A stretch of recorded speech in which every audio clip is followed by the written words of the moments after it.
Kia ora, good evening. Welcome to Central News for Wednesday, the 14th of May. I'm Hilary Entwistle. Tauranga City's cruise ship appeal continues to rise, with bold plans to attract a larger number of bigger liners following another great season. The 2013 to 2014 cruise ship season ended yesterday with a final visit from the Dawn Princess, one of 80 cruise ships to visit the city since last October. The final ship marks what Tourism Bay of Plenty General Manager Rhys Arrowsmith estimates was a busy season, with 240,000 visiting passengers and crew expected to inject $45 to $50 million into the region. This season's 80 ships is slightly down on last season's 84, but Rhys says larger cruise liners with more passengers are docking here, demonstrating the city's ability to cement itself among the top 3 ports of call in Australasia. Kasikasi Heritage Museum's manager has told Western Bay of Plenty councillors a $65,000 annual plan grant to aid its financial situation will be simply a band-aid to the hemorrhaging. Speaking on her submission to Western Bay of Plenty District Council's 2014 to 15 annual plan, Paula Gaelic says the museum needs annual council funding to continue.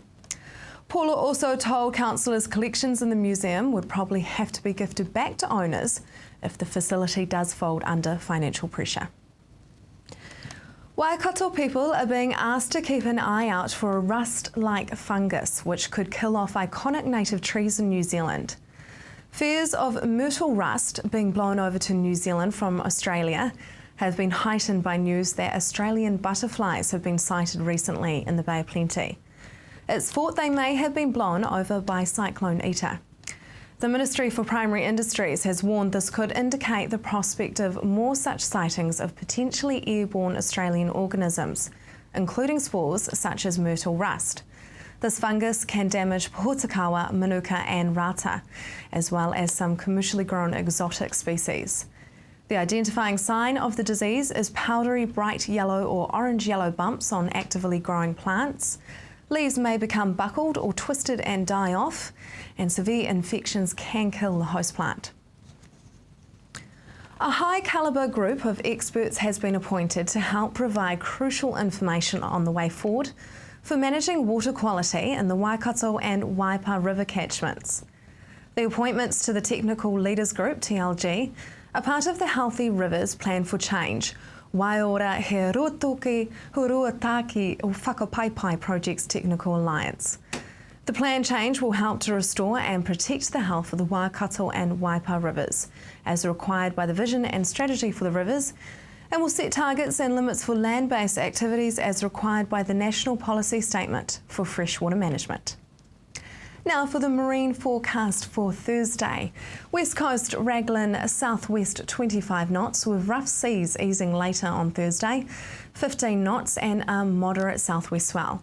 Your high tide is at 10:13 a.m. Bay of Plenty East Coast, it's a mixed bag out there.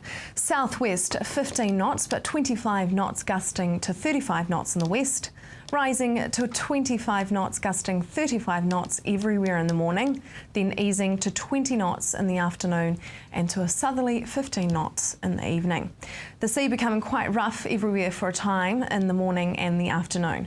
Morning cloud and then mainly fine. High tide in Tauranga is at 7:14 a.m. and 7:49 p.m. Just ahead, we find out why the Tay Street Reef has to go.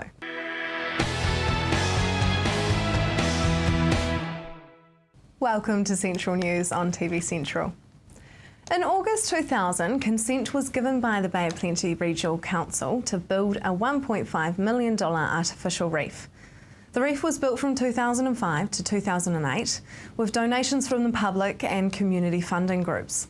But the reef has never functioned as intended and was criticised by surfers and the public.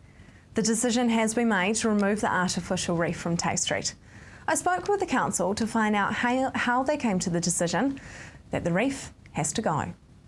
So the council's been talking to the Reef Trust about whether they're in a position to continue with the reef, so to reapply for the resource consent for it that has expired, or to finish the reef as it was originally intended to be constructed.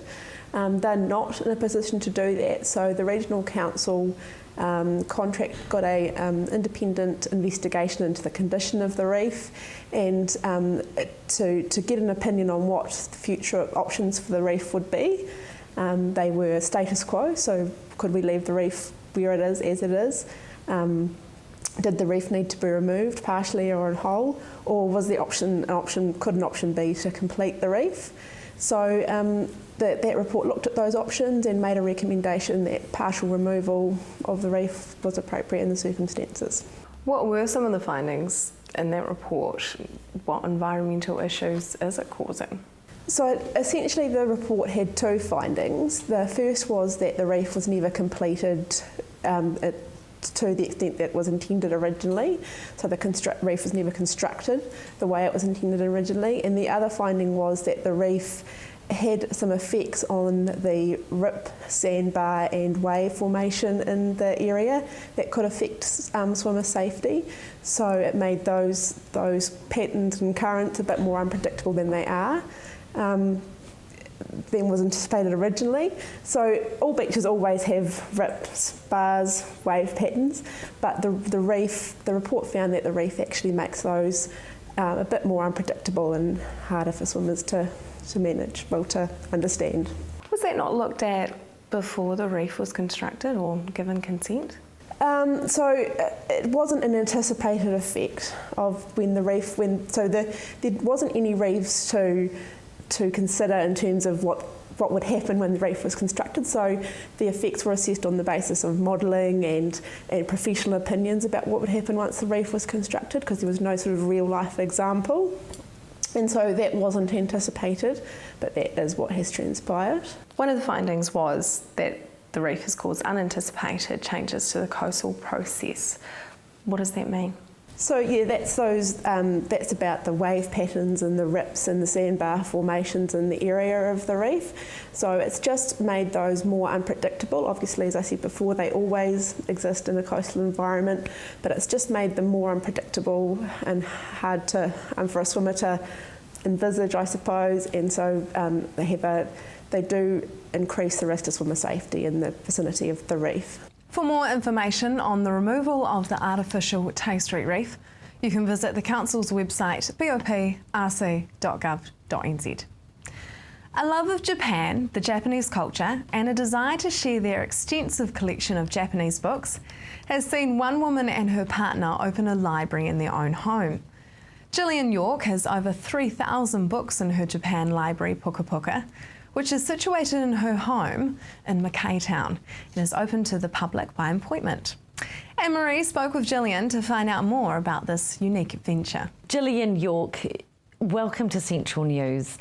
I'm fascinated by the Japan Library Puka Puka that you've opened in your home in Mackay Town. Tell me about the vision that you've got for the Japan Library. Thank you. We wanted to make a place where people can come and learn more about Japan, and also where Japanese people can come and get access to books about Japan. And so it's an information centre as well as a library for any New Zealander who would like to learn more about Japan. And you've got over 3,000 books. We do, yes, on the shelves at the moment with more to sort out, yes. And you've got, I understand, beautiful shelving made out of an old kauri tree. That's right, yes, we had it made specially from a kauri because we wanted to reflect the fact that the library is in New Zealand, as in the name, which means books in Maori, Puka Puka. Who do you think the Japan Library will appeal to? Well, I'm hoping that people in the Waikato, including at universities in Hamilton and Auckland, would be interested, both students and faculty, and anybody who's doing research on Japan or just wants to read a book about Japan. I think it's important for New Zealand and Asia to learn more about each other. And they're going to be, you're providing a facility where they can learn about Japan as a whole, not just one aspect. That's right, because a lot of people might know a lot, for example, about anime, but they don't have a broader knowledge of Japan. So we plan to hold workshops there about different aspects of Japanese culture. Yes, you mentioned tea ceremonies. Yes, possibly tea ceremonies and pottery exhibitions. Yes. Now, have you sorted the books into categories? How have you done that? It must have taken so long. It's a work in progress. We're still working on that now, yes. We're gradually sorting it out as we go. There are a lot of different categories because a lot of the books were donations. Yes. So it depends on what we received, and they weren't sorted when we got them, so we're gradually working on that now. A lot of the books are in Japanese, but about a sixth are in English. And a lot of the Japanese ones are also very visual, so they can be enjoyed even if you can't read Japanese. What feedback have you had? Well, we've only just announced it in the local paper and in the Waikato Times, so it's only just beginning. But we have had people offering to donate books, and people wanting to come and see it. But it's just beginning. We're waiting to see what feedback there will be, and then we'll change our plans according to what the interest is. We might have film evenings, for example, of Japanese films. Yes. And you're hoping to issue library cards down the track? We're trying to do it, yes, so that people can, they'll be registered users and they can take a book out for a couple of weeks and send it back or bring it back. And what's the best part for you? What do you love most about the Japan culture? About the Japanese culture? Well, I lived there for a long time, so it's really a deep part of me now. I like how there's respect for everything and for other people, and always an attitude of gratefulness for everything in daily life. And so I want more people to experience the positive sides of Japan.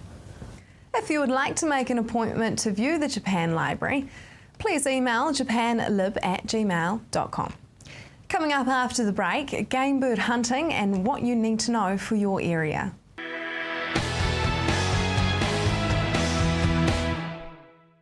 Welcome back. The game bird hunting season is well and truly underway, with most complying with the rules and regulations. I caught up with Grant Dyson from Fish and Game to find out more. I think it's fair to say it's been pretty varied across our region.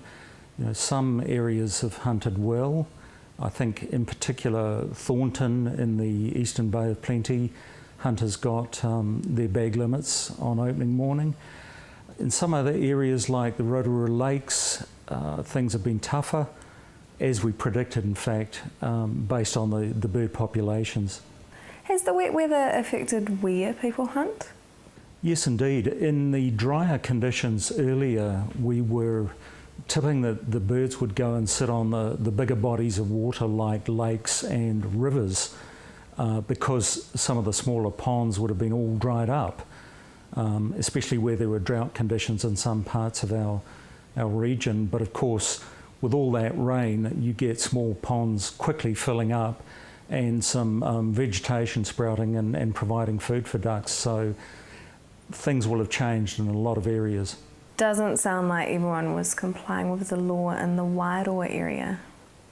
That particular area gave us some real cause for concern and was pretty disappointing in terms of what we found from our ranging exercise, which was a combined fish and game and police officers. There was one particular hunter who was found with, obviously with a firearm, but he was drinking and he was also allegedly in possession of methamphetamine and cannabis.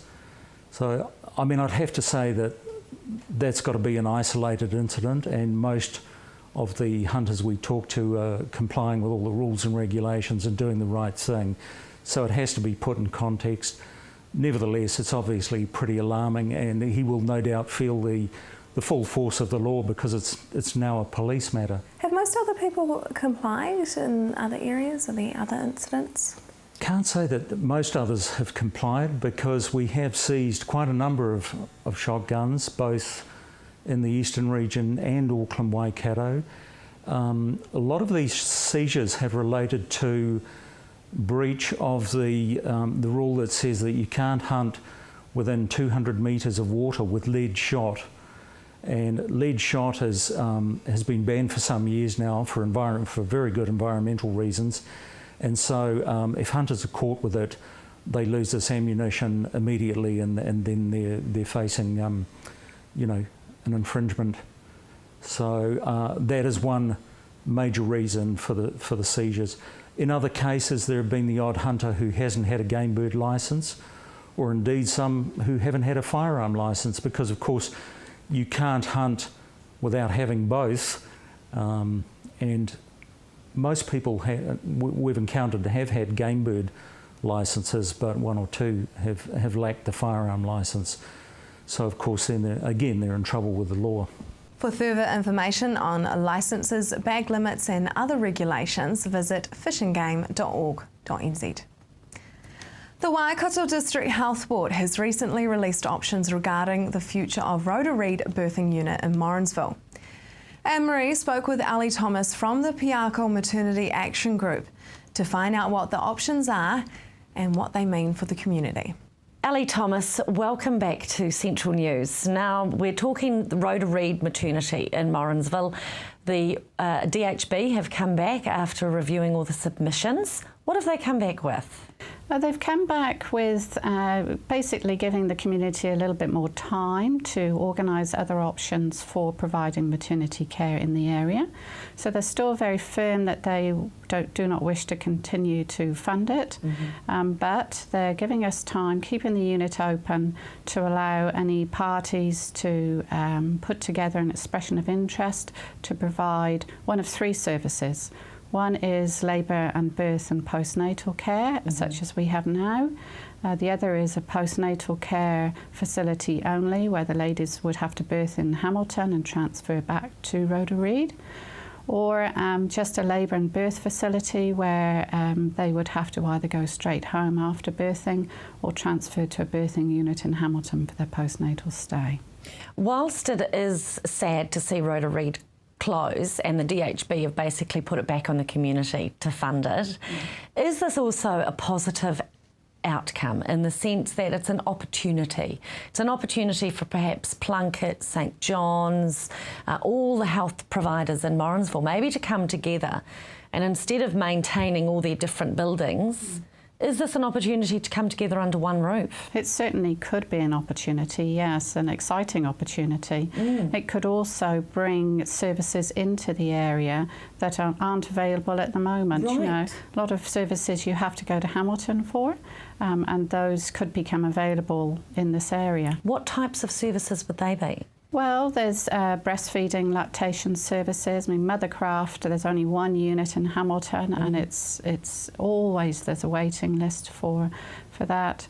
Dietitian services, maybe diabetic services, endless amount that family planning at the moment is only available in Hamilton, sexual health. There are numerous services that are not available to us as a rural community. And it would be really exciting to get it available in Morrinsville. So the community have said, we want it, Yes. and now they need to step up. That's right. What's the next step in the process? The next step is for anybody or any party to put together an expression of interest. It needs to reach the District Health Board by the 5th of June, and you can access the forms that are necessary from the DHB website. Do you think a health hub in Morrinsville is a good option?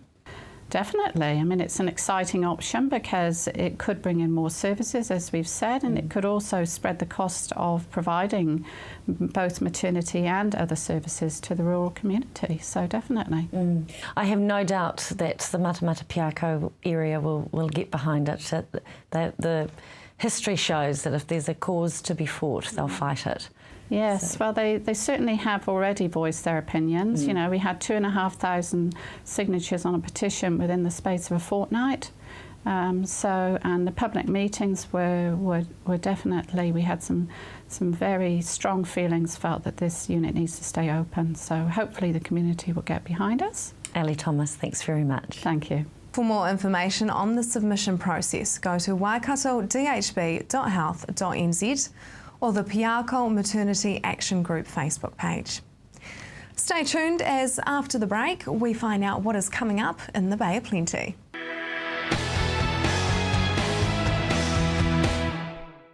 Welcome back to Central News.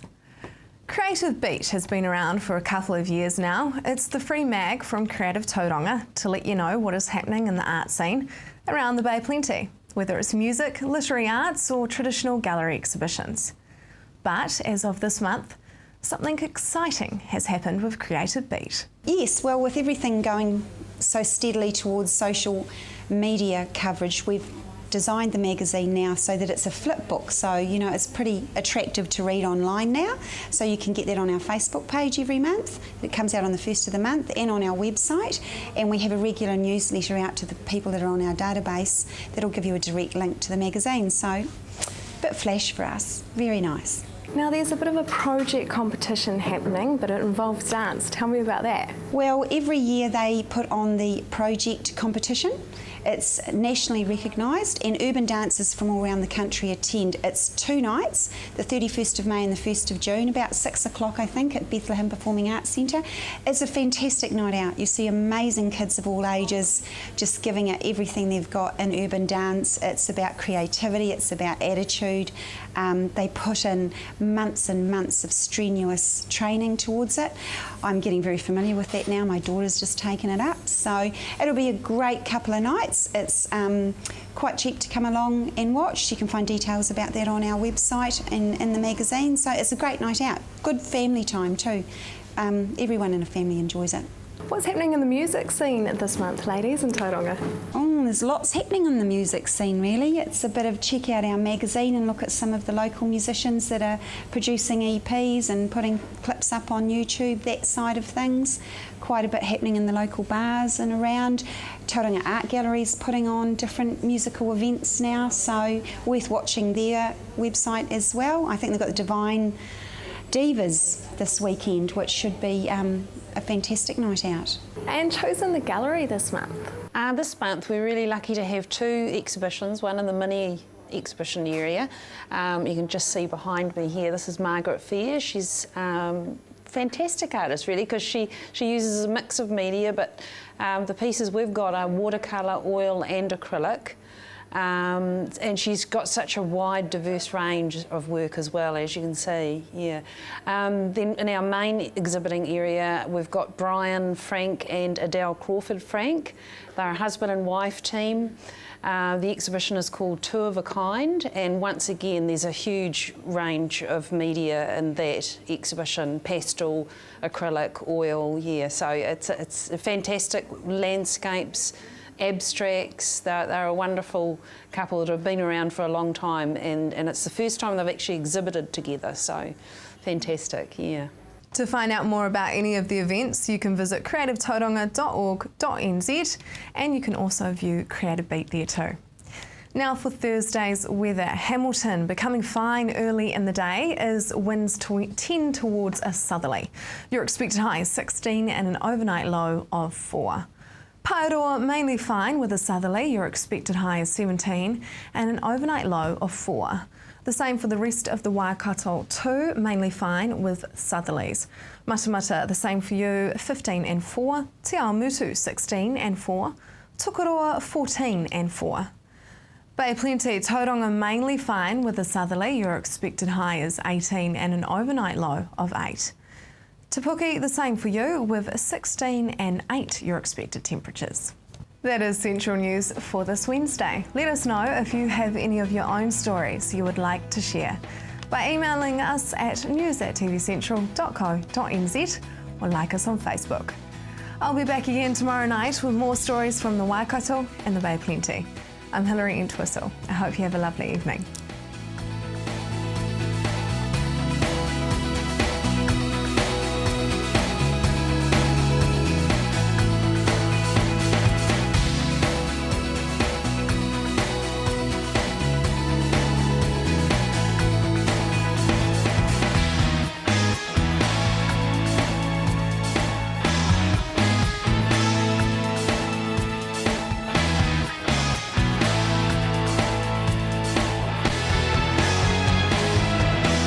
This has been an Alpha Media production, a division of Television Media Group. Supporting local content so you can see more of New Zealand on air.